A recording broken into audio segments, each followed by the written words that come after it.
ტანსაცმელი ქართული ბრენდის სახელით იყიდება. ფასები როგორია შეგიძლია? ფასები საკმაოდ მისაღები არის. აი მაგალითად ნახოთ, აქვს ეს ფასები. 90 ლარი, 500 ლარი.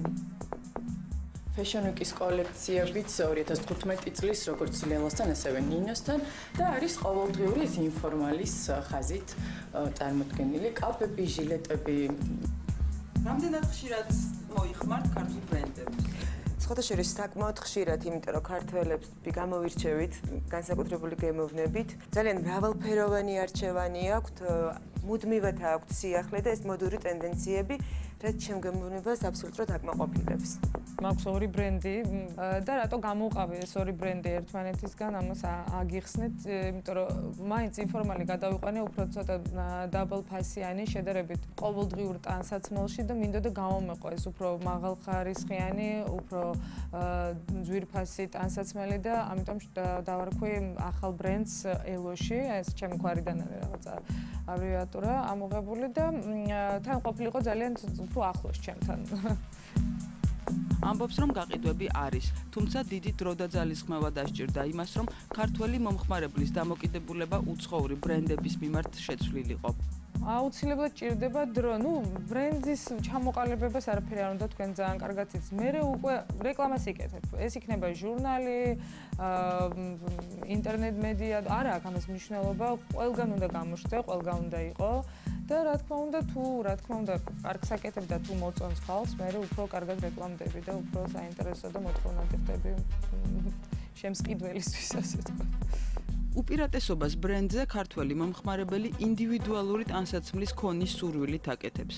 პროდუქცია არ გამოდის მასშტაბური. ერთი მოდელი სულ 3 ან 4 იკერება. არ გვიყვარს სადმე რომ შევდივარ და ჩვენნაირად აცვია სხვას, ხო? შენც არის ახლა ალბათ. ხო, არ გიყვარს, როცა ზუსტად შენ არის ქურთუკი აცვია ვიღაცა სხვას. აქედან გამომდინარე, ვცდილობ რომ ისეთი პროდუქცია შევექმნა, რომ ესიამოვნოს ადამიანის ჩაცმა და იყოს ესეთი გამორჩეული სხვისგან, მოდელიც ესეთი განსხვავებული იყოს.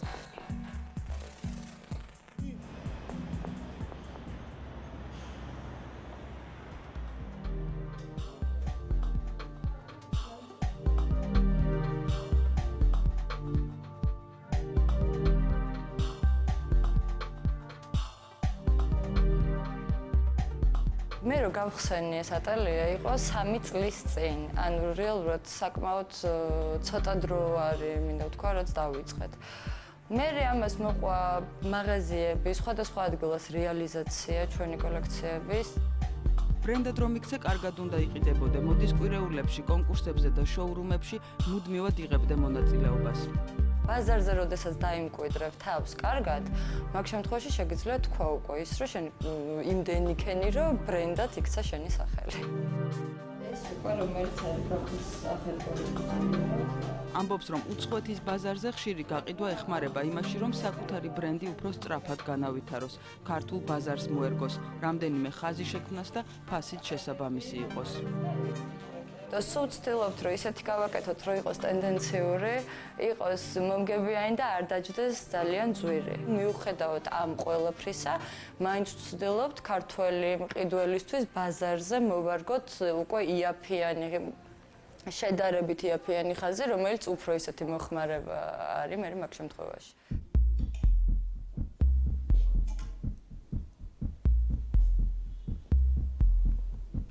ეს ანას ნახატებია.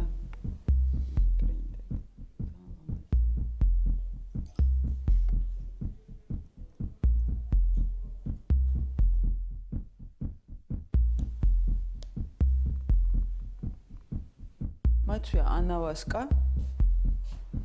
ეს არის ბრენდი, რომელიც ახლა იმკვიდრებს თავს ქართულ სამომხმარებლო ბაზარზე. არ აქვს საკუთარი მაღაზია, თუმცა იყიდება თბილისში ერთ-ერთ მაღაზიაში. ანავასკა არის ბრენდი.